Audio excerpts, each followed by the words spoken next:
Good morning, Heidi Foy here with Bullfrog Creatives and the NFR Hangover. You are watching live on the NFR Hangover channel, or you could be watching on Bullfrog Creatives, or you could be watching on YouTube. Hey, if you guys are not on Facebook, make sure you tell all your buddies that we're also on YouTube. Don't create a Facebook page if you don't have to, I'm telling you.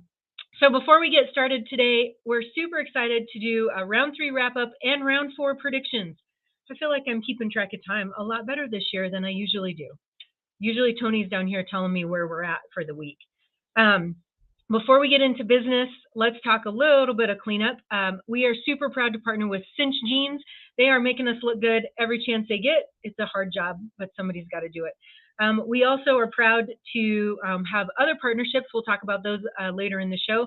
And listen, we love bringing this broadcast to you, but let's be honest, it's a large commitment. So if you guys are liking what you see, there's this thing on Facebook called Stars. Head on over to the Bullfrogs Creative page and send us some stars. You can send us 99 cents. You can send us $10. We will split that evenly between Jim Boy and Tony and I. And maybe we can at least get some coffee for us in the mornings. All right, without further ado, let's head on over.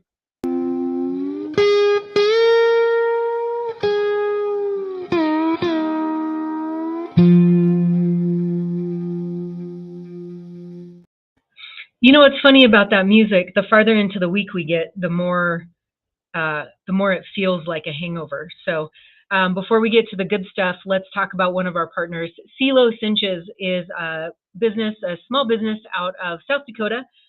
Sky Ogilvy is building mohair cinches and breast collars. If you guys need to get some custom orders for Christmas, head on over there. I'm sure she can still make that happen for you. We're grateful for that partnership. So, all right, let's add the boys in. Good morning. Good morning.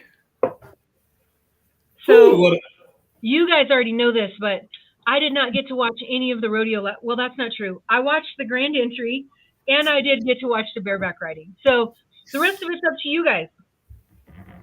Well, let's put it this way. You had better come with your hammercock last night in round number 3 in all the events. If you wanted a check, and not even the big check, if you wanted a check, you better bring it because they were on fire. From the bareback riding to the bull riding, every event in between.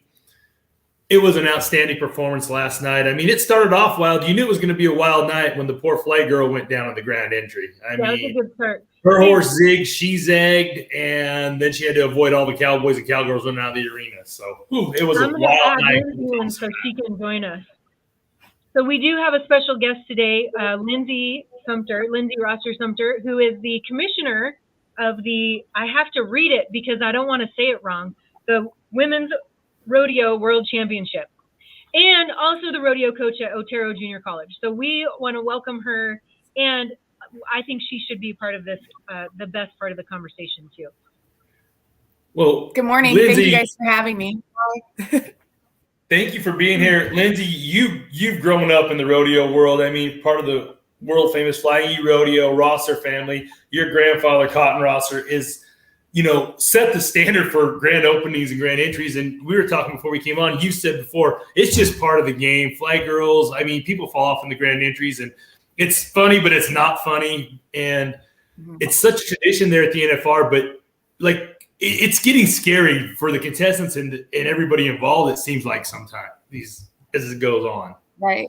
I think that maybe, a lot of times, and now with the Thomas and Mack and everything growing, there's not a lot of room for extra horses. And I think that that's becoming part of the issue, is that everybody's bringing these horses in and that maybe they're not quite up to par to what should be in that atmosphere of the Thomas and Mack. Mm-hmm. So, maybe the Cowboys should bring their own horses, or, maybe those rough stock guys take the fine and not get on if maybe they're not to where they need to be on their horsemanship level. But on the girls' side of things, I think that just happens. I've fallen off numerous times carrying a flag at rodeos for Grandpa, and he would always just say, well, as long as, the crowd sees it and you help sell tickets, it's okay. So, I mean, it's just part of it.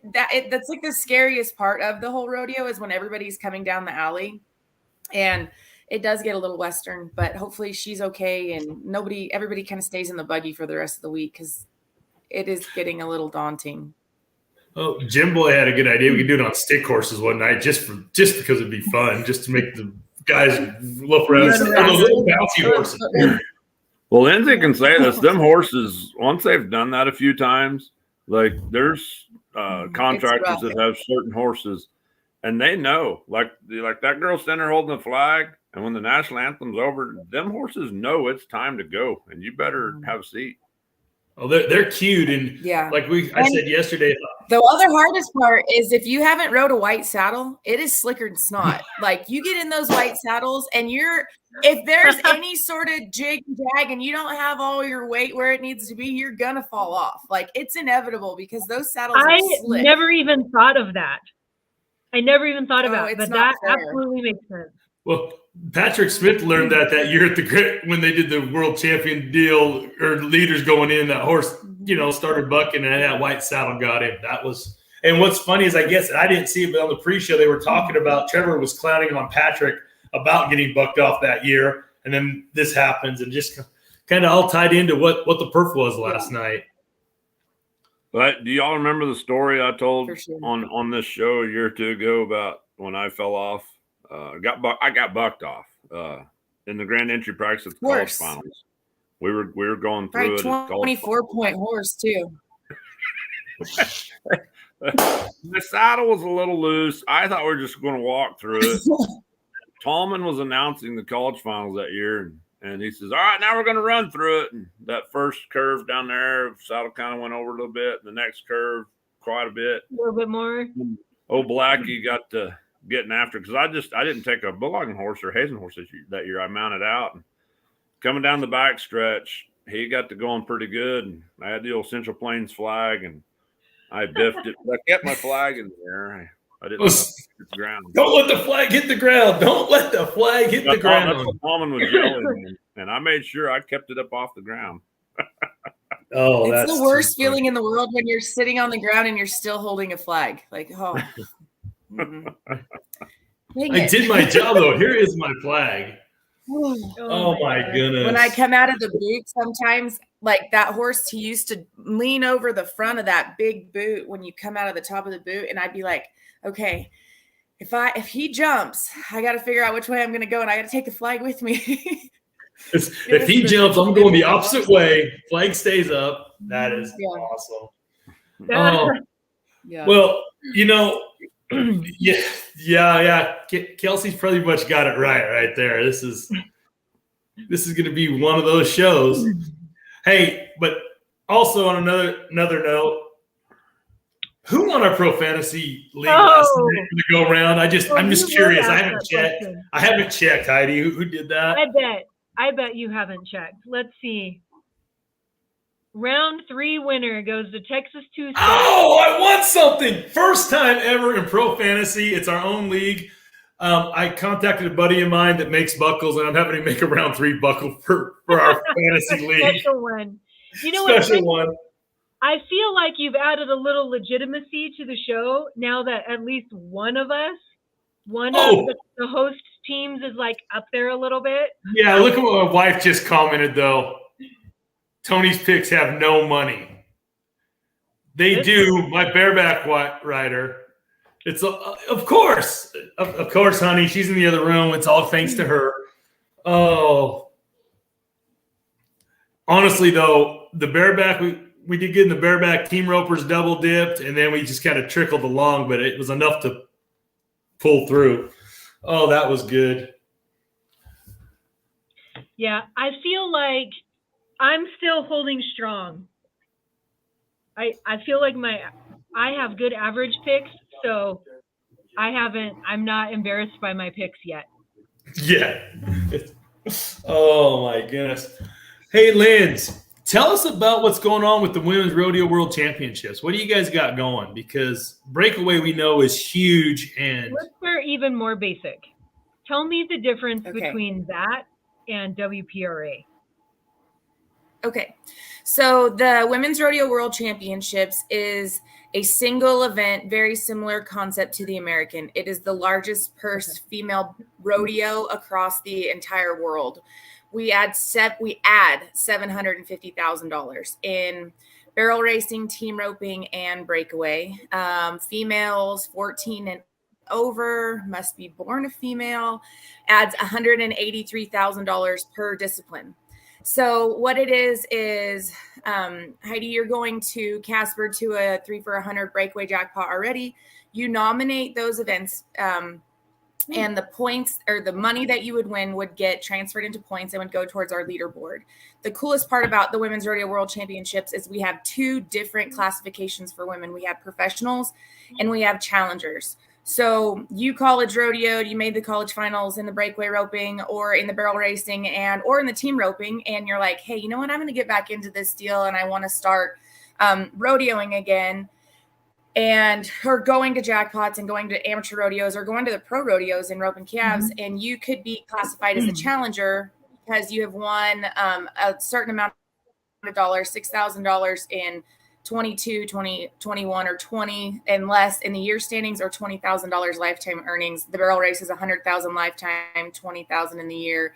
And in the team roping, it's a number 5 and higher as a pro, and a 4.5 and lower is a challenger. And so what it does is it allows the ladies to come back maybe into the sport or getting into the sport, or maybe like someone like myself who didn't really travel all that much and kind of went to my 5 or 6 amateur rodeos that I would like to go to and compete for really big money and not have that, I wouldn't say it's pressure, but just kind of that, gosh, I got to go be 1-9 with JJ and Jackie and Larry D and Cheyenne Guillory and all of those, kind of top elite girls that you see, the Aaron Johnsons that you see on TV every day, going to all the pro rodeos across the country.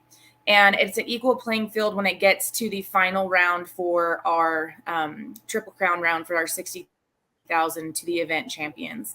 So it allows, it kind of includes more women within the industry. The WPRA is the sanctioning body for the pro rodeos that would go across the country. We are an entity that is owned by the Professional Bull Riders and the World Champion Rodeo Alliance. So the WCRA and the PBR own us. And, I kind of say, like, how do you say no to a company like the PBR who's trying to change the game with the teams? And the WCRA was the first rodeo organization to have equal money for breakaway ropers across the board. They gave Jackie Crawford $50,000 in Chicago. They were the first ones to have equal money. And more than ever, I did a podcast with Jordan Hollenbaugh the other day, and she asked me, like, what did I want for the future? Or what do I see in the next 5 years? Obviously, everybody wants to say, like, let's get him in the Thomas and Mack. More than anything for me, I want equity across the board for women in the industry. It's been too long that women have we've kind of been not a sidebar, but it's kind of just been like, oh, they're just running barrels. It's okay. Nowhere in the world until this last 2 years would they run 15 girls on the ground and never hand rake or tractor rake ever. Nowhere. You go to a barrel racing jackpot, that's a $35 jackpot. We rake every 5. At the NFR, the biggest rodeo in the world, those girls fought for years. I remember my Aunt Cindy, who was the vice president of the WPRA, would say, I think we got it done this year. And then it didn't happen. It just took too much time. And more than anything, the biggest thing for the Women's Rodeo World Championships is to build equity within the sport. And that's kind of where I had to say yes. I mean, I'm a mom, I'm a coach. I'm 2 classes away from getting my master's, which that might be the hardest thing. And I've signed up for is getting my master's as an adult, but I have a lot of irons in the fire, but it was just one of those experiences that when it was presented, I knew 100% that I was going to say yes to it. Well, they got the right woman for the job. That's for sure. Honestly, if anybody can multitask and get it done, it's you. I mean, it's having, knowing you since high school rodeo before that, and having to put it, you were the younger sister, but you had to corral Luke and Levi in high school rodeo and keep them on track. And I mean, but no, you definitely are the right person for the job. And it's like we were talking about before we came on. The coolest thing was, the exciting thing about the breakaway roping is, then they're having it in Vegas. They got the top 15. This is year number 3. And I'm like everybody else, man, I want to see it in Thomas Mack, but you made a good point. those girls, the top winning girl at the breakaway finals this year did not win over 50 or 10 head of calves what winning one go round in the other events are. And so even before we get them in the Thomas and Mack, we'd love to see them run at equal money, because they went to as many rodeos as any other guy pulling a horse trailer. If not more. The fuel was, if not more, the fuel was. There was 350 sanctioned rodeos within the PRCA schedule, and the women did not have a rodeo cap. Where I think is the rough stock 75 or 100. The rough stock's 100, and the timed events I think are 75 on a rodeo cap. Is that wrong? I think it's right about there, isn't it, Jim Boy? I think the rough stock's a little lower than 100. Is it lower than 100? Either one way or the other. Yeah. So no, there was you're no right. I was rodeo cap. Wait, you could say that again if you want. That I was right. No big deal. You were right. Yeah. No. I get a little confused sometimes. I'm old and I've hit the ground too hard. So those girls, they had no cap. They could rodeo. They could go to as many as they could get to at $6. Just say if you're on the Midwest to the West Coast, to the East Coast, just average $6 a gallon of fuel, pulling living quarters. And and then you're on the biggest stage for your event, the finals. And yeah, it's great, 5,000 around, but it doesn't, especially if you were in the bottom 5 trying to solidify your spot to the finals that last month and you were blowing and going across the country, renting planes, whatever you had to do. And in my mind, when I heard the girls that were at the bottom were doing it, they're going from the East Coast, West Coast, back to Texas, all around. I'm thinking, well, they're going to get to run at 26,000. This is before I knew what the finals go-rounds money was bumped up to. That's pretty cool. And then to see, no, they're running at 5,000 around. That,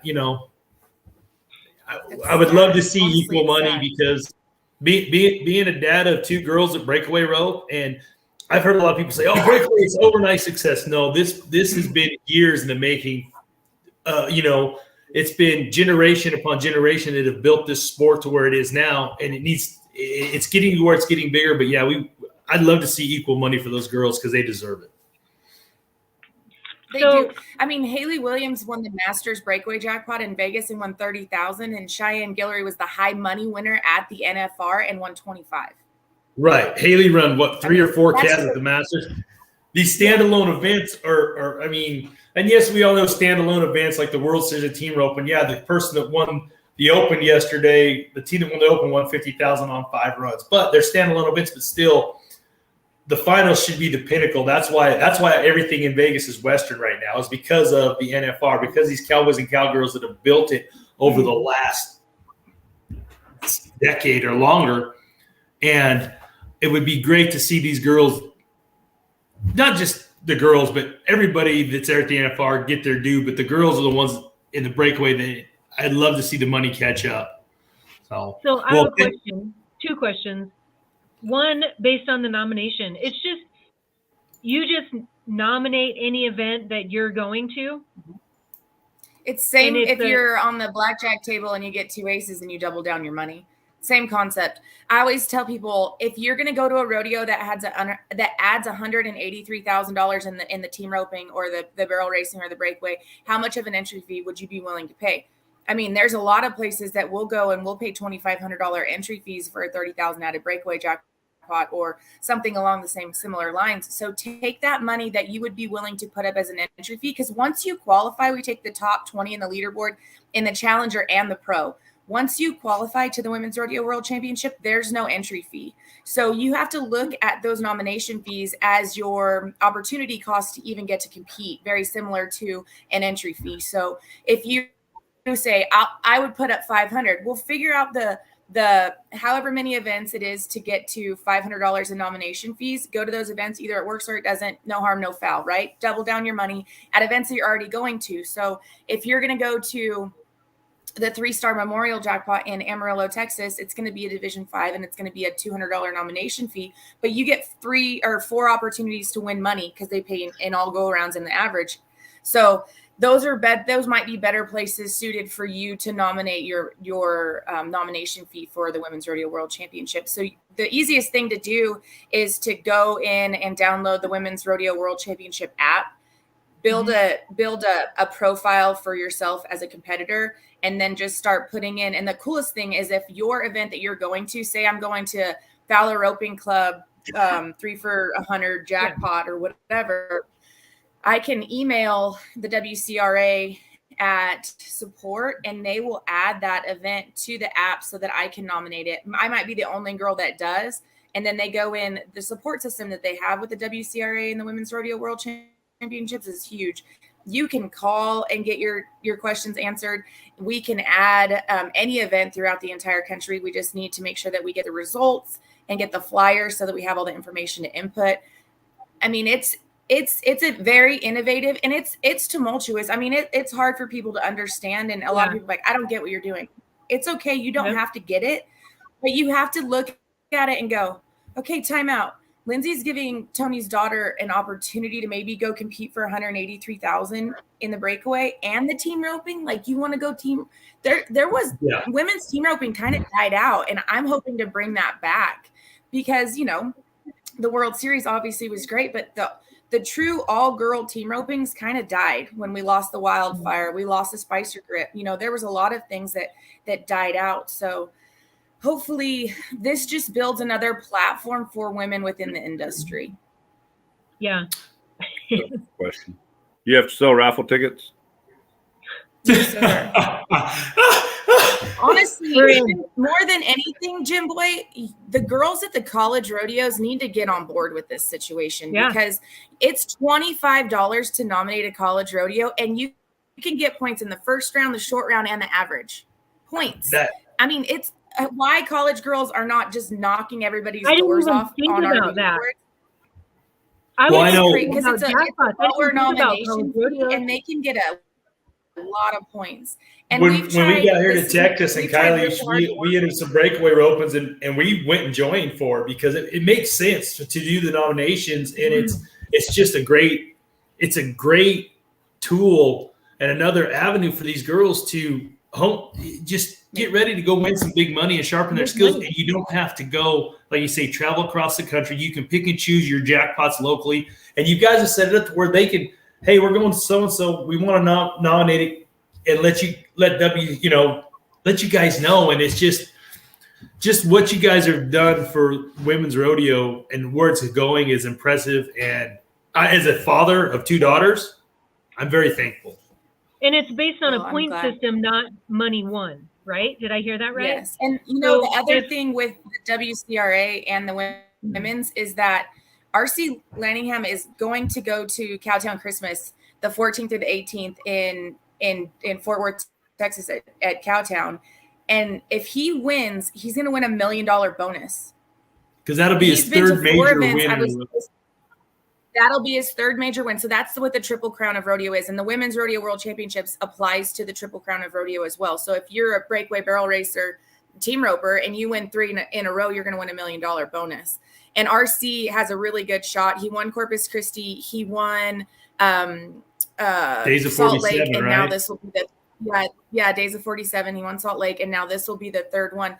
So he's going to have 6 days off from the NFR to go down there to Cowtown and have a chance at $1 million bonus. And he's won, I think they said in every ride, it's averaging like, he's won over 100,000 or something. He has like this crazy number of money that he's won. And he's like, I don't understand why people aren't nominating. I'm like, I'm sitting there listening to this going, it's just because it's not the norm. And that's the hardest part about rodeo is that we get so stuck in our ways and we don't like to be innovative, and it's hard to wrap our mind around these new concepts within the industry. And once people start to get more comfortable with it, I think that it'll really, really benefit them. It's like the WCRA. So like I said, I joined Kylie up for the women's deal. But as a parent, I had to join too. So we go to Fort Worth to Northside. I nominated. I went second and third. I get a text saying, hey, you're not in the top 24, but you're an alternate. You might want to just enter. I mean, I nominated one, I went. And now I'm going to enter, and maybe somebody forgets to enter and then get a chance. But it was simple. I mean, I did it from my phone. For you. Oh, yeah. I mean, it's fun because, hey, and then it put up the points. Caleb Driggers got 9,980 some points. And I had like 75. I told my wife I'm only 8,000 some away from triggers. Look out. But it's fun because I'm not at 47 years old. I'm not going to go rodeo. But to go to the ropings around here, nominate and have a shot. Why not? It's fun. And like I say, the whole concept. You could go an hour and a half from your house to Northside and win 20,000 next week, you know? Yeah, exactly. So and not have an interest when you get there. It's kind of mind-boggling because, Linsay, you know, like where I'm at in Casper, Wyoming, there's not a lot of big money events put on. Like there's some breakaway ropings here and there, but not big money. And so if I get back into it, which is a big if anyways, but if I could get back into it and nominate a small thing and still base it on points and not necessarily money won, then I'm in the same boat that you are, Tony. Like that changes the game for me. Yeah, it makes to where we're not running up and down the road. It's something we want to do. Like my older daughter got to see me. I rodeoed a little bit. She got to go with me. My youngest one never did. Kylie, by the time I was coaching, I was, full-fledged ingrained in life. And this is something, hey, we can go over to Northside. She can break away. I can team rope. We do it as a family, and it's fun. Jim Boy, you could crack out the bulldog again like you did a couple years ago. No, we already saw that. Sorry, I just had to segue that in. I'm going to have to work at getting in shape better and draw better. And draw better. It was the draw. Oh, there's Kelsey. I'm happy that you shared the video with everyone. Yeah, I'm not afraid. You can put the video on here. I don't care. No, one thing I know is you are not afraid. Like I say, I still come back to when you came into the board meeting with the little tiny hat on for the golf game, college finals. That was the best look on Roger Walters' face ever when you walked in. Well, Linsay, I learned a tremendous amount about the women's rodeo world championship. I didn't understand the nominate. I've seen it everywhere. I didn't really understand what it meant. I didn't understand that you had to pay to nominate, but it makes perfect sense to double down on something like that. So, I'm not there yet, but I could see it happening, and I feel like it's a huge missed opportunity by a lot of people right now. Definitely the ones that don't want to wear out a pickup and beat down the highway. It is a great chance for a lot of money, and it just really is more inclusive to women who have more things, and that's not in a disrespectful manner because my husband rodeoed for a living for a lot of years, but women who have more things going on than just being able to go down the road and be gone 9 months out of the year. It really just is inclusive to so many more female athletes within the industry. So, well, yourself is a perfect example, Linsay. You're rodeo coach. You've got 2 boys. You guys, are running cattle. You've got so much going on. You can't just up and pick up and go take off for a month to go rodeo or 3 months. But this gives you the opportunity to pick and choose. And hey, now I got a chance to actually rope at some big money by qualifying. So I think it's just an amazing concept. And having you at the helm of it with, the PBR and the WCRA and, you with the Women's World Rodeo Championships. I mean, it's going to do nothing but grow and become bigger. And it's something that is greatly needed. And it's exciting to see where it's going to go for women's rodeo. Yeah, for sure. I hope it, I hope that people start if they just give it a chance, then they might appreciate more than what it has to offer. And that's what the WCRA as well. Like, change is okay. It's not a huge change. Like we're not doing anything crazy, but it's just something different. It's just and just give it a chance. You're not reinventing the wheel. You're just making it better. I mean, that's all it is. You're just making it better. So exactly. That is awesome. All right, we're about halfway through, you guys. Let's take a little commercial break, as it were, and then we'll talk NFR. All right, we want to give a special shout out to Williams Studio, another wonderful partnership of NFR Hangover and Bullfrog Creatives. Williams Studio is a not local to me, but mom and pop art studio located in Belgrade, Bozeman, Montana area. Full transparency, Con is my uncle, so clearly he's the best artist around. You may have seen, if you guys are familiar with Calgary Stampede, you may have seen some of his work A lot of his pieces have been selected to be awarded as the contestants in their event championships. If you are in Vegas, be sure to swing by the Makers Market at Resorts World, and you can see them. Also, if you are in Vegas and you're watching our show, swing by and mention our show, and you might get a little something out of it. All right. We are super excited to have them on board again this year. I'm bringing everybody back. Okay, let's talk NFR. Round 3, which I totally missed, but take it away. Bareback riding. Jess Pope is just like, hey, guys, if you want this gold buckle for 2022, you got to come get me. He goes 86.5 last night on Mr. Harriet State Smith's Pro Rodeo. Clayton Bigelow gets in the money, 85.5. He's made 3 outstanding rides. Finally had the horse last night. And third, R.C. Landingham. Fourth was Casey Field, but he's not backing off on trying to win a 7th gold buckle. He's just going to have to fight Jess for it. Cole Renier was 5th, and Tim O'Connell was 6th, 82.5. And the average, Jess Pope, like I say, he's placed in all 3 rounds. He's got a 1st last night, then he had a 4th round 2, 2nd in round 1. Tildren has placed. He didn't place last night. He's sitting 2nd in the average. He's about 5 points behind Jess right now, and then Clayton Bigelow is actually tied for 2nd with Tilden. But Jim Boy, what did you think of the bareback horses last night? I'm glad I wasn't entered. Oof, though. They all need an ice bath, that's for sure. Yeah. It was rough. And that was the eliminator, right? Because the night before was the semi-eliminators, which semi-eliminators, yeah. Big difference. I say when Bigelow, because Bigelow is my pro fantasy pick, and when he made his ride, I told Charlotte, we're getting money tonight and good money because this pin is rank. And so it was, but yeah, I mean, we're looking at in the average. Tonight though, Casey Field and 2 Buck Chuck will win the round, I think. That's a rematch. Is that who Casey's got?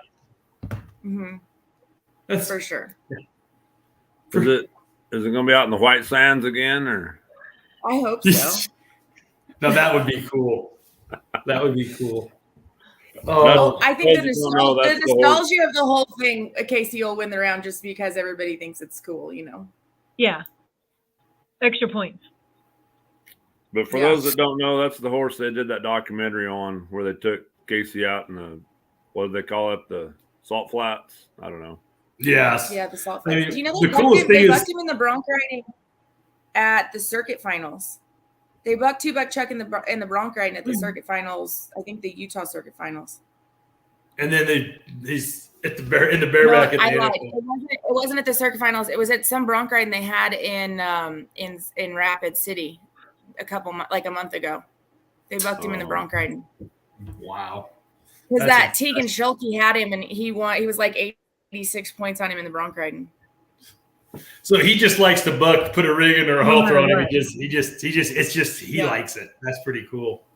Okay, so last night I was picking a team just for the round 3 fantasy game, and so I'm kind of looking down through there, and the ones that I was thinking was Rocker, Steiner, or Cole Franks, and I thought Rocker deserved more points than what he got.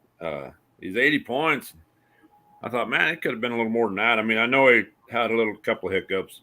I said he missed spurring him twice. Jayton said 3 times, but I don't know. That horse was rank. And then I feel bad for Tanner Ross. I thought he would get along better than what he did. And oh my goodness, high heels stabbed high heels all over him. And Orrin Larson. The guy on the all white horse, and he spurred over his neck. He was making a heck of a ride, and he spurred over his neck one time. I can't think of who it was. Oh, that's Shadbolt, wasn't it? Yeah. Yes. A really good ride. The horse was hanging. He was going to be a lot of points right there. Yeah. And then he went over his neck, and it just Yeah, that was Shadbolt. Yep. But it's going to be tough to beat Jess, and just so you know, I'm gonna go ahead and touch on this. I kind of mentioned on one of my posts the other day.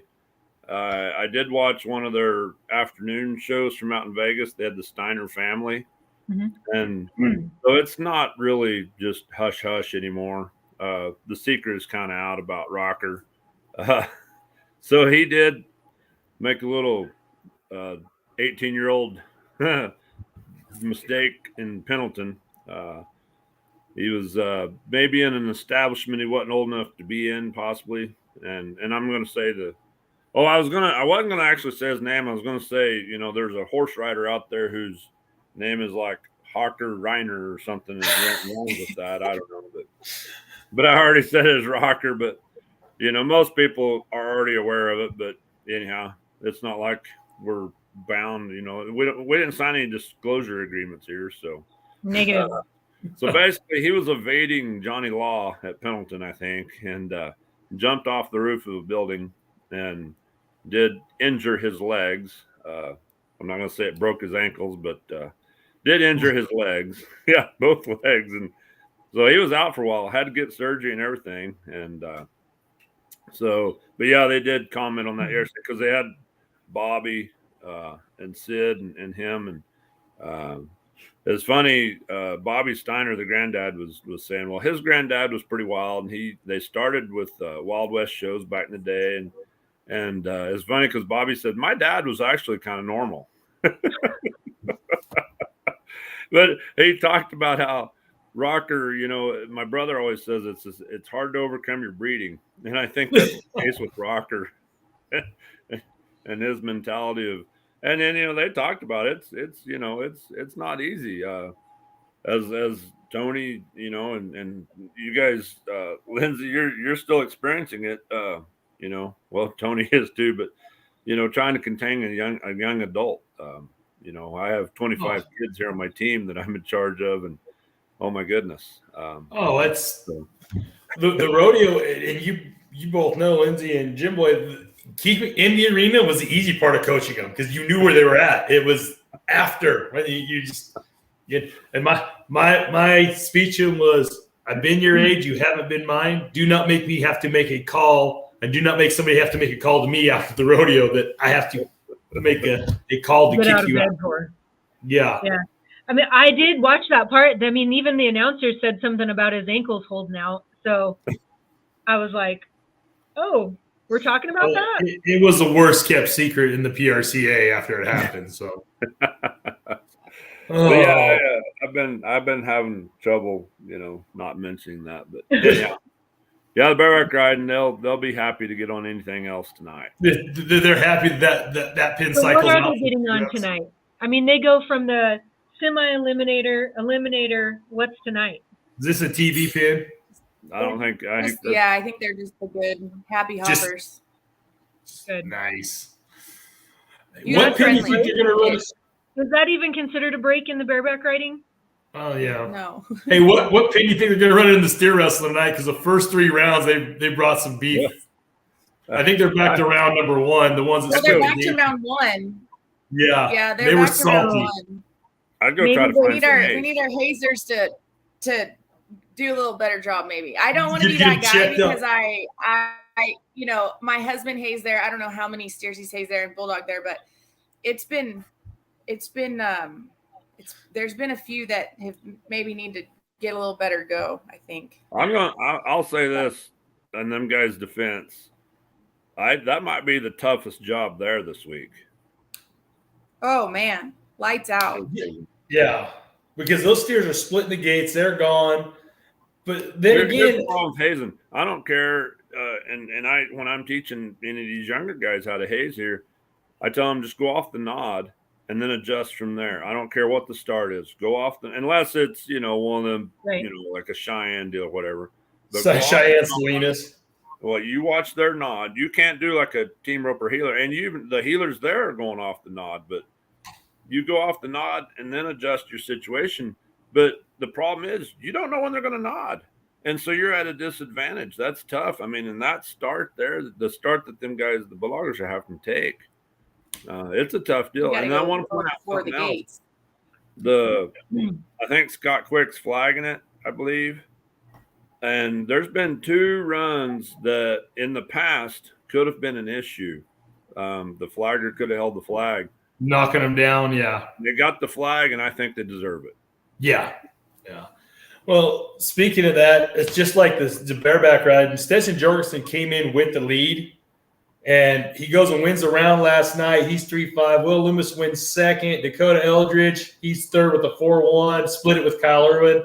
J.D. Struckness is 4-3. Tristan Martin wins last hole with 4-5. But you look at that average, like I say, Stetson, he's placing every round. He's got a first, second, and a third, winning the average by almost 2 seconds. I mean, there's a lot of rodeo left, but he's another one that came in with the lead, just like Jess did in the bareback riding.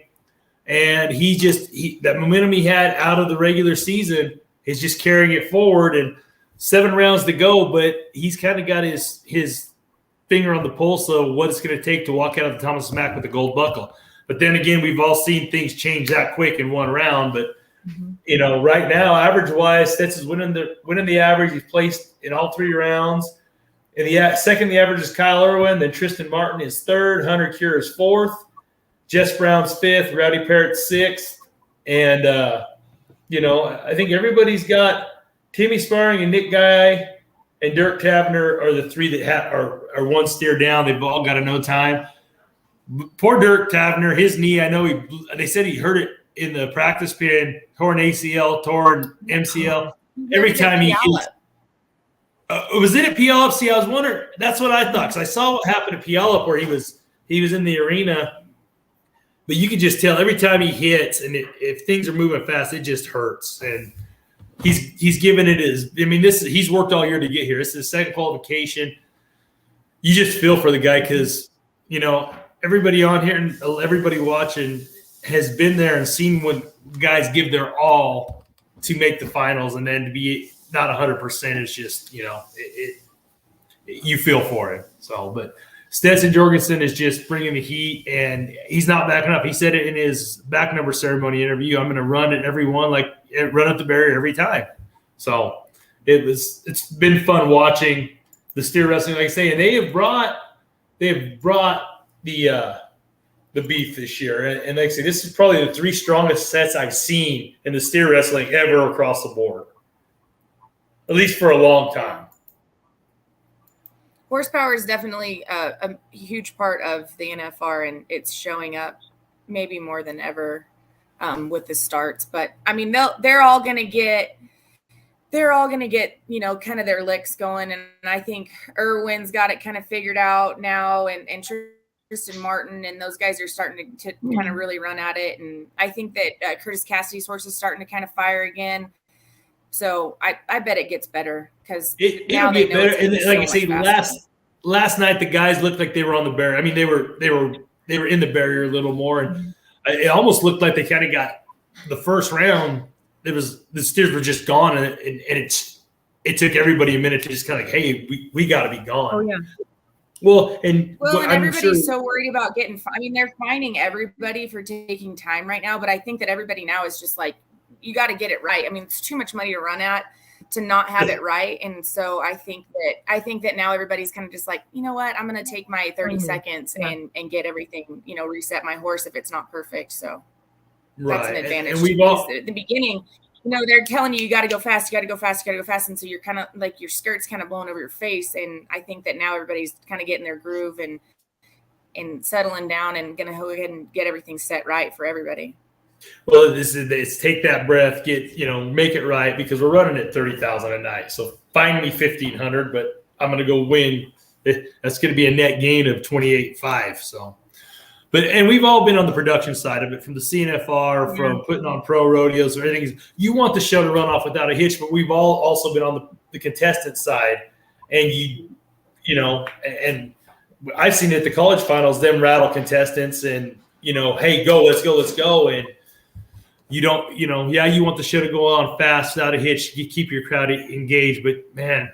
And these contestants have worked for a year to get here. Like, take the time you need too. Yeah, take it, make it right. So, hey, what about the team ropers showed up last night in the Thomas and Mack? I mean, I'm looking right now, you were 4-4. Guess what? Thanks for coming. You're fine for taking too long, being 4-4 last night. Tanner Thomason and Mack. Real quick, what's the fine? I don't know. It's $250 it's $250 for a slowdown of production. Puerto Poor Rocker. I think he's been fined almost $2,000 already.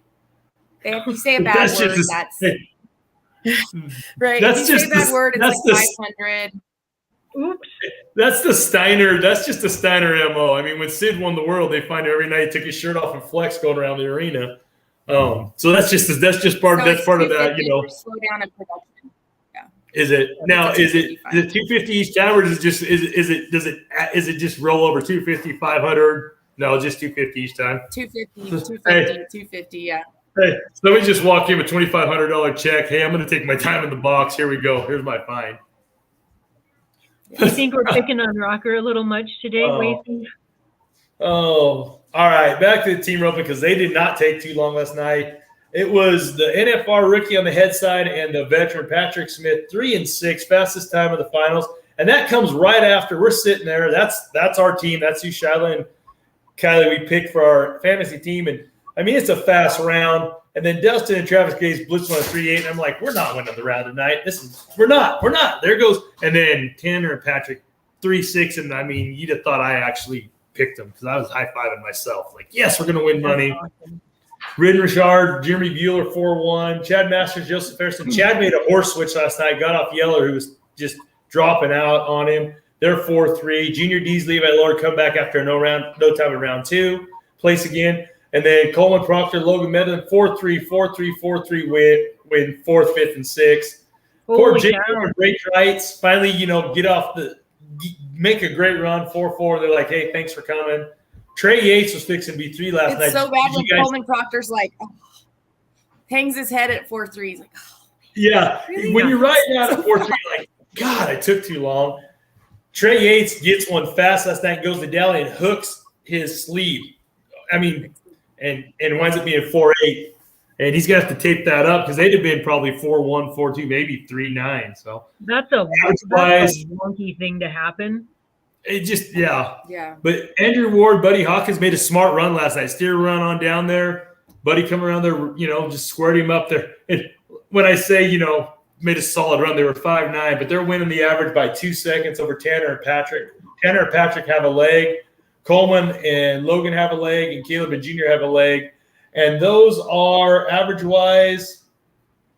Where'd it go here? Yeah, we've got 4 teams that have 3 down, and then it goes to 2 head. So the Thomas and Mack, we know it's a tough place to rope in, but it's holding true. The average, you'll start after tonight. You'll see guys that got 4 down start thinking how this average is going to shake out. But then again, at 70,000 at the end of the week is huge. But when you're running at 30,000 a night, you may not see guys back off. But it's almost taken away. I mean, when you're running at 30,000 a night, I feel like you need to add a little more to that average pot. So we're going to see as the week progresses. The only other buckle besides the World Championship buckle, the other prestigious buckle, the other one you want is an NFR average. So then you'll start seeing guys playing that into the game. So I really thought before last night, Junior and Caleb were going to make a run at that average record that Buddy and Andrew set last year, but with the leg out of it, I mean, it's going to be hard to reel that in. So I can see Andrew Ward and Buddy Hawkins going back-to-back as your average champions at the finals. So that's kind of where we are on the team roping. I think Lightning is going to get it figured out, and Jonathan, and I think they're going to be wicked fast. But my pick tonight, I'm going to go with I think you just throw a dart at the board and pick them. I'm going to go with – let's go with Tyler Wade and Trey Yates. I think Trey gets his wraps tonight and they win the round. That's just my pick. Just because I like Clay Smith and Jake Long steer jumping like at the line yesterday. It really messed up his angle and his delivery. I think Clay Smith comes at him tonight. Yeah, he is. I agree. When that steered lunge right there, just he kind of pulled just threw his whole balance and timing off. I did see a lot. It was 2 rounds ago. People were asking if Jake Long's shot was a crossfire. I think it was the first legal hop. That steer hit quick and then took a big hop.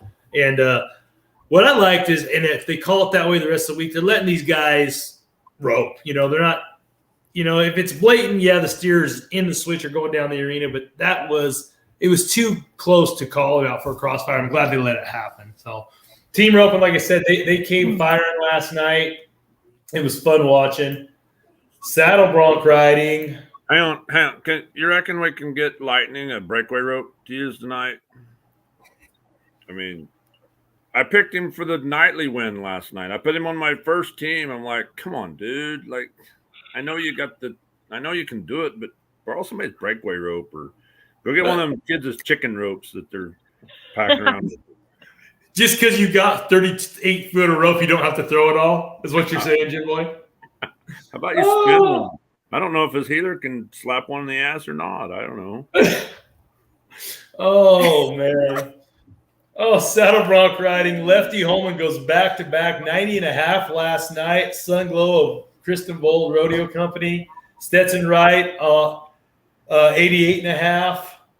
Chase Brooks, 88. Sage Newman, 88. Kobe Wingchuck, 87.5. Tanner Bruner and Zeke Thurston split 6 with 87. My big question is, I never saw Wyatt Casper's ride. They just said 79. Jim Boy, did anybody see it? He was riding while they were talking to Ty Murray when they came in from commercial. Oh, okay. I didn't actually get to see it, but that was him, I guess. Okay. Oh, because I was doing something. Charlie goes, yeah, our saddle bronc ride you picked was 79 points. I said, well, it's not the eliminator plan. We're not going to win much tonight. I texted Court Shear. I was waiting until last minute to put in a team, trying to find out anything to help me with my odds. And so I texted Court and I said, who you got in the bronc riding tonight? Who would you pick? He goes, I hadn't even looked at it. So I told him a couple, or I screenshotted the draw and sent it to him. Oh man, it's a lot of good matchups. I don't know, and I was asking about Lunatic from Hell, and he said they just don't mark him like they used to, and so I was kind of looking out through there, and I thought I really Lefty was one of them I considered, and I didn't go with him. I decided to go with Brody Kress on trump card, and I screwed that up. I should have Lefty. What did Brody do last night? Oh, that horse just hard out of line. I thought he was going to get a re-ride, maybe. I thought there's a couple of re-ride options possibly last night that didn't come about. They didn't. But Cole Franks, you say? Jade said maybe Cole Franks should have maybe got one, but I don't know. Ryder Wright got 2. That was talk about his first free ride. A Flying U horse came out backwards. I was like, ugh. I don't know what the guy was doing on the chute though. Did you watch the re-ride? I did, yeah. Our flank man's telling him like he'll go right there, and then there's a guy on the gate, and he wouldn't get out of the way, and then he nodded because Bronc was telling him like he'll go, and that guy didn't get off the dang gate, and then that horse came out backwards, and I'm like, oh.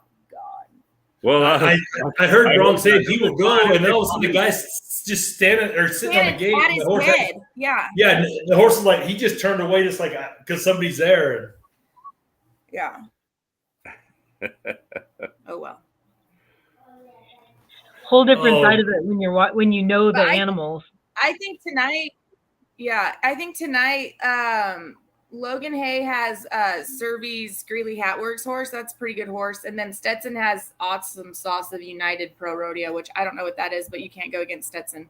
So no, Stetson's on just such a level. I mean, in both events. So, yeah. All right, let's tie down rope. We're pushing time wise. We got to get to the tie down rope. And last night, Corey Solomon 6-9, Kincaid Henry 7-4, Caleb Schmidt strikes again. He's 3 times. He's 7-5. It's 7-5, 7-5, 7-2. So we know he's running away with the average. John Dash 7-5, Mika Murphy 7-6, Tyler Milligan 7-7, and Haven Midget 7-7. Those are your top 6. Tough Cooper's 8-1, Shane Hanchy's 8-3. Didn't place, but Joe said last night on the telecast that was a fast pin of calves. The best set of calves, and those guys took advantage of them last night. I tell you what, the youth in the tie-down rope, and there's a lot of great young calf ropers, but Caleb Schmidt is just solid. I mean, 7-5, 7-2, 7-5, those are his 3 runs. He's got a 2.3 second lead over Corey in the average. Like I said, a lot of rodeo left, but you just see Caleb just Back to horsepower. And that Will Pocket's right there, the best tie down horse there by far. And Shad has a $4,000 lead over Caleb in the world. Came in with over a $50,000 lead. And what were they talking about? How many runs has he made on Pockets? I think it's 78 now or 75, somewhere like that. Yeah, I heard him in an interview say that he never even ropes off him outside of rodeos, and he did one like kind of slow, take it easy practice run before the NFR, and that was it. Yeah. I mean, I don't know that there's many cowboys that say that. Like that's how they prepare. Yeah. But no, and we've talked about it before, Shad has not had a stellar finals in the 4 years he's been there. You keep waiting for it to come. Yeah. But the pressure, okay, we got 3 rounds down, there's 7 left, and I'm sure he's got ice water in his veins, but it's got to be in the back of mind. You came in with such a lead. You knew the money was there to close that gap. But here you are 3 rounds in, and you've watched a $50,000+ lead evaporate in 3 nights. And Caleb Schmidt does not look like he's going anywhere. Last night he ran that calf a little farther. Calf tried a little more. And he's still 7.5. It was just a businessman run. I would love to say I could make a businessman run in the team rope and it'd be 7.5. And he run through one 7.5. And Pockets. Joe said it best. Spun him around, gave him 2 steps, said, "Okay, get back on. Here we go." So I think this tie down rope is fixing to get real interesting tonight. I think John Dutch is getting tapped off, though, so he's going to go fast. Yeah, he's going to go fast all the time. And, he made a great run last night. He was down there a little ways and kind of got rid of that. He overran the calf and everything and was still fast. Yeah, he run by him and flanked him on the way by. And, he still spits him out, hey, we're going to just – like I said, it was a great round in everything last night. John Dowsh 7.5. He looks more relaxed. I think at no time in round 1, put a little bit more pressure around 2, so he kind of pushed a little harder. Last night he looked like the John Dowsh we saw all year. Watching the rodeo. So, all right, barrel racing. What do we got? We got Haley Kinsel. Hey, I hit a barrel in the first round, so guess what? I'm going to go fast for the rest of the week and. 13.59, Donna K. Rules 7.4, Lisa Lockhart 7.8, Shelly Morgan 13.80, Jordan Briggs and Rollo strike again, another check 13.86, Brittany Tanazi 13.87. I think the average is going to play a huge role in the world title race, and right now I'll go to that. I think Wenda Johnson's winning the average right now after 3 rounds. She is 41.30, and then Jordan Briggs 41.48, Lisa Lockhart 41.54. Oh, let's see. Sissy Wynn is 7th, 8th. The first one with the knock barrel right now and they're not placing, but they're 9th is Haley Kinsel. She's 46.09. So she's right. Without that down barrel, she'd be winning the average right now. But like I say, we got 7 rounds left. The horses get tighter and tighter in there. I'm sure a few more, hope not, but a few more in the top 8 are probably going to knock barrels down. They're going to let Haley get up there in the average money. But the world title race, let me go to the barrel racing here. Jordan's got 77,000. She's got a $50,000 lead over Donna Kay, and Haley's at 119,000. So actually, this is an old deal. It's not updated. I got to go to a different page. Sorry. When are we going to see horse changes? Is that this soon? They did last night. Probably the night of the grand entry. Okay. Oh, wait. You're talking about the barrel race. Sorry. Brittany switched horses. Yeah. Stevie Hillman switched horses. I feel like there was one more. I feel like that could almost be a mind game. Like, do I switch? Do I not? Do I give them one more opportunity? I could see that really messing with you. Last night, the ground did not look ideal. And I said that the night before. It got worse. They got worse as the runs went on. Those after about 10, it was getting a little, especially at the second barrel. If you go to the right first, the second barrel was pretty sticky. The night before, the ground looked slick to me, too, so they're trying to get it right, but it's like they overcompensated for it being slick the night before, and it was a little sticky last night. They have some issues, of course. They're going to have to get a better system figured out of who's in charge and who's listening to who. They think they have a system in place, but it's not working. And the girls are supposed to kind of report, each night what they think. Sorry, apparently there's an intruder outside. I don't know if you can hear my dogs all going. Jim Boy, hide under the bed, and if they get you, this is what's going to happen. That wasn't taken. Anyhow, so there's kind of an issue, and so basically the first night the ground was great. The girls all said it's great. Then the second night, protocol wasn't really followed, I believe, and so maybe someone tells the tractor driver, no, this is how it needs to be. All the other girls were pretty good with it, but so anyhow, it was too hard and slick. I know a lot of people in Facebook land last night were saying they need to water it. And I did make a comment to that maybe the guy that was supposed to be watering it was too busy trying to figure out the hand crank on the stage. Because they still seem to be having trouble getting the stage up out of the way. But basically it was too wet and too hard. So maybe they'll kind of get things figured out. It's not that hard. I think Becky's broke down. Do you have a thing for the tire? Thing for an air gauge? To twist the. Sorry. Sorry, somebody's broke down out in front of my house, and anyhow. Life. So the ground's not good right now. And here's something What's else. the normal protocol? And they are hand raking, but that don't. I mean, as quick as that's happening, that's just masking. That's just putting lipstick on a pig. So basically they're going to have to, do some things a little different. One other thing, y'all remember how there was a time a few years ago, the girls coming up the lead up alley, they would have all the gates shut. They had their own little individual pins. Right. The bucking horses stand in before the rodeo. And they haven't been doing that. It's just, and I guess there's a horse back there that has taken out one of the handlers a few times, like put him on the ground.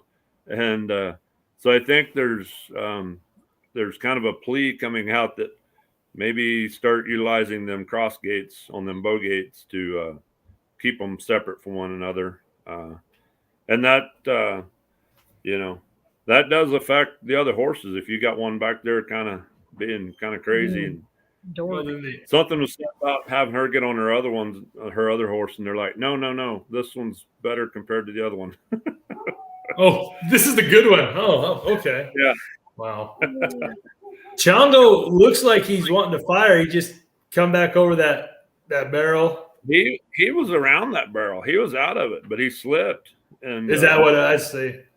And he pushes out of there with both hind legs, and he was just too low coming out of there. He was out of it. He was by it. But that's my barrel expertise, which is that. And yeah, she's still a 5, and you can still be faster by cutting the barrel down. But I mean, she was still been fast. I was going to say she was a 5, and they said, people say, she hit the barrel down and she got to, ground it quicker, but she also didn't ask him for it all the way out of it. So I think it would have evened out where she would have been a 5, no matter what. Yeah. No matter what. Maybe my favorite part of that whole situation was he was for him, he was a little more excited going down the alley, and she was like, get over here, come here. And I mean, I annihilated that first barrel, and then just like slips a little on that backside of that second, and just drags his hip and catches it. So tonight, I bet it's pretty fast tonight.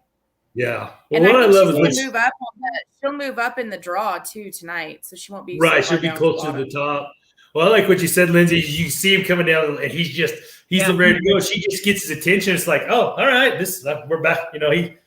the cool thing Well, about watching him is that's because one reason I mentioned the gate deals, because she said the other horse kind of has him a little bit excited. And I know everybody has their thoughts and reasonings. And like I say, if you ever figure out her mind, it's going to be, you're doing something. But she said that's kind of the reason he's coming down the alley that way, is because that other horse is got him jacked up. Yeah.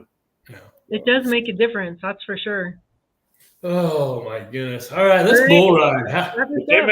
We may run out of barrel horses. That deal I put on Facebook a while ago might not be no kidding. They may have to put the chariot on their hind legs, like you see some dogs running around, or they may have to run over to the all-in barrel race and borrow some horses over there. I don't know. Hey, the bouncy horses, bouncy horses run around.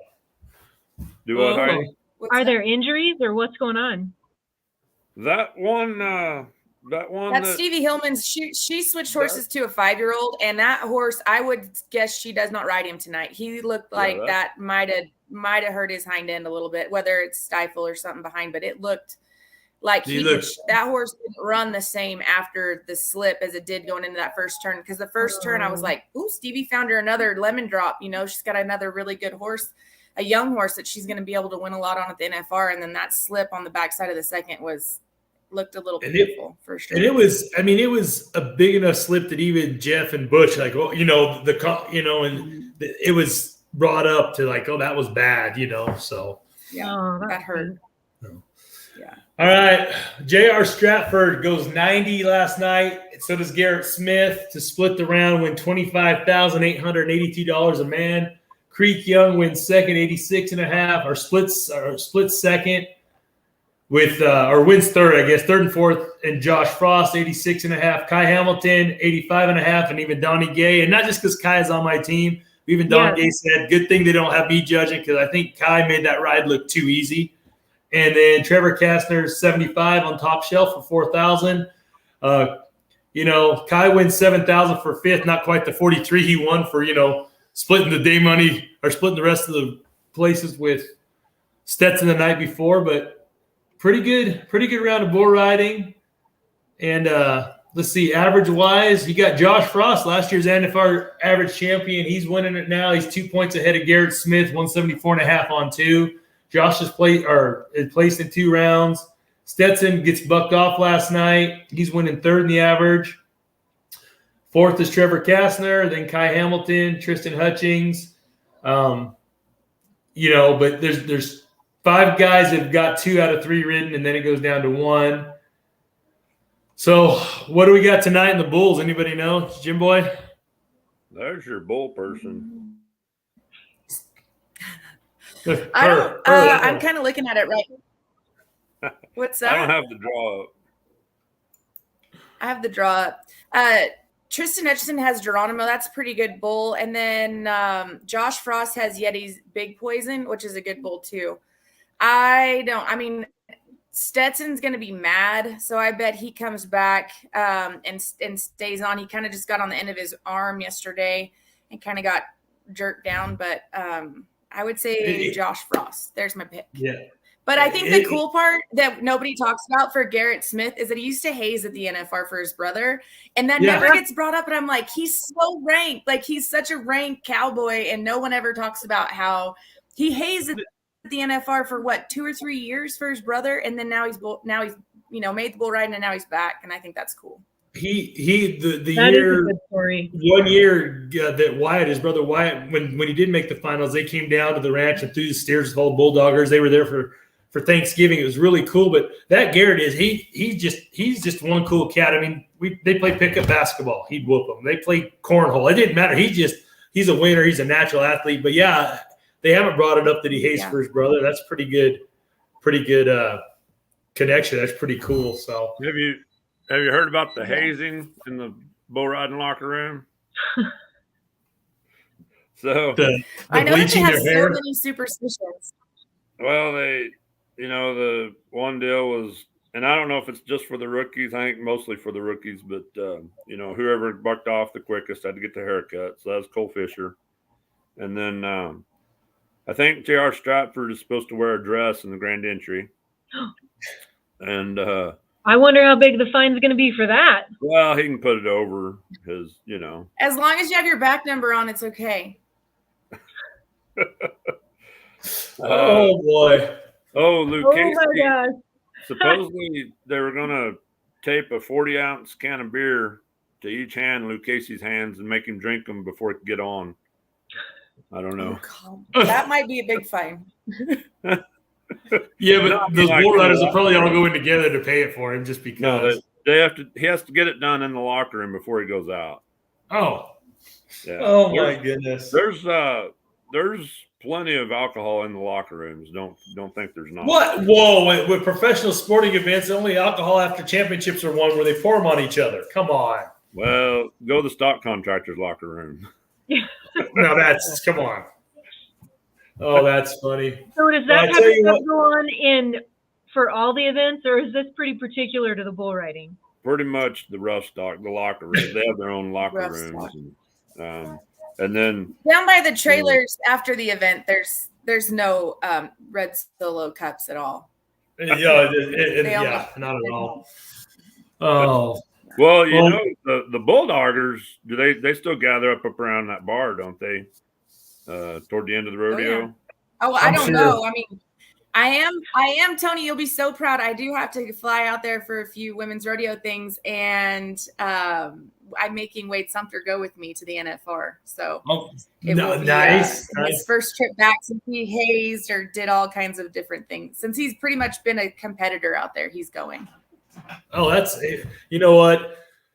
And I know Wade, like Luke, they're competitors, and it's so ingrained in them. But he's gonna be glad to be back. The guys are gonna be glad to see him there, and he's gonna be probably cussing you the whole time, dragging him out there. But he's gonna enjoy it. That's pretty cool. I know we're looking. Yeah. I'm not going. We're not going. I was looking at Flies to Fly. Kylie and I out today. I mean, my 15-year-old daughter, she just wants to go out there. My mom's like, send her with us. My 15-year-old daughter, when she dresses up, looks like she's 21. She's not going to Vegas without me. I don't care if I'm 200 pounds compared to 400 pounds. I'm not sending my daughter to Vegas without dad. But one thing is she's part of the Frankfurt Junior Elite team, and she's on their poster, and she's out there. And, nope. Mom says nope down there. So, but just being out there, and that's one thing that was really cool. And you see it with all the contestants, the Bulldoggers especially, was they would gather around that bar after the finals. I mean, it's one big fraternity, and I know that's pretty cool. Wade's going to enjoy it, and those guys are going to be glad to see him. And they're probably going to be like, you're not coming out of retirement, are you? Please say no. So that's really cool. So. You're like, no, he's not. He's not. So, but I tell you what, last night was an electric round from top to bottom. You better be bringing it, and I think it's going to be that way the rest of the finals. It was just you could see the rust getting knocked off on the production side of it. The contestants, the nerves are kind of getting put to the wayside. They're kind of getting in their routine and groove. And Lindsay, you know as well as anybody, it's not a normal rodeo day out there. I mean, there's sponsor obligations, everything's time restraint. You got to be here, there, even at the rodeo. So I think the contestants are getting in their groove, and the jitters are wearing out. I don't care if it's your first time at the finals or if it's your 12th time, it's still the finals. You've worked all year to get there.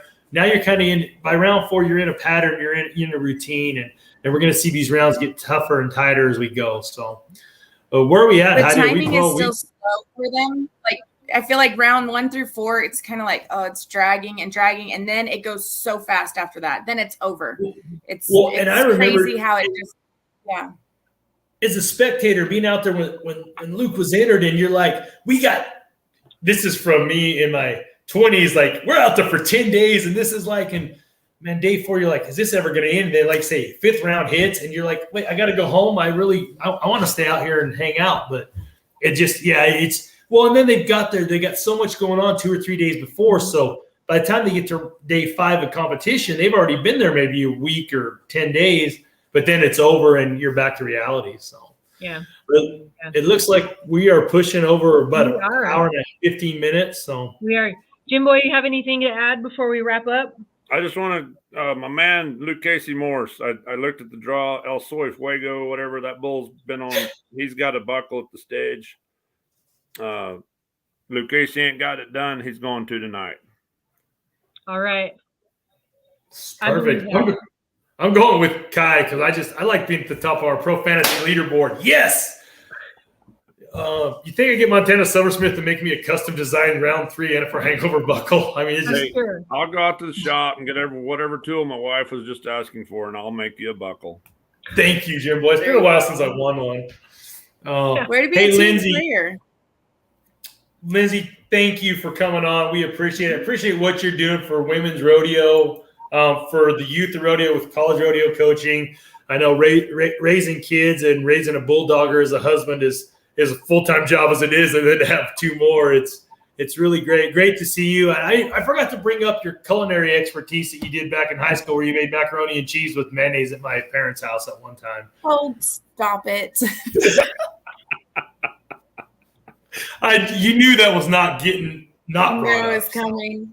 I have to do rump chat, and I'm so scared. It's like the only thing I'm scared of going out there to Vegas to do is rump chat. Yeah, who knows what's going to come up?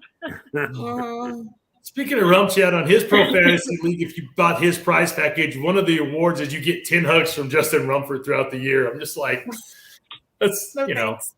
yeah, I'm good. All right. Well, thank you, Linsay. We appreciate your time so much. All right, guys, we will see you guys tomorrow. And thanks for tuning in. We'll do a quick wrap up here. Again, we want to give a shout out to CeeLo Cinches and a special shout out to William Studio and Cinch Jeans and Shirts, making us look good. Tough job, but somebody's got to do it. We will be right back here tomorrow for our round 4 wrap up and round 5 predictions. Thanks, guys. Have a good day.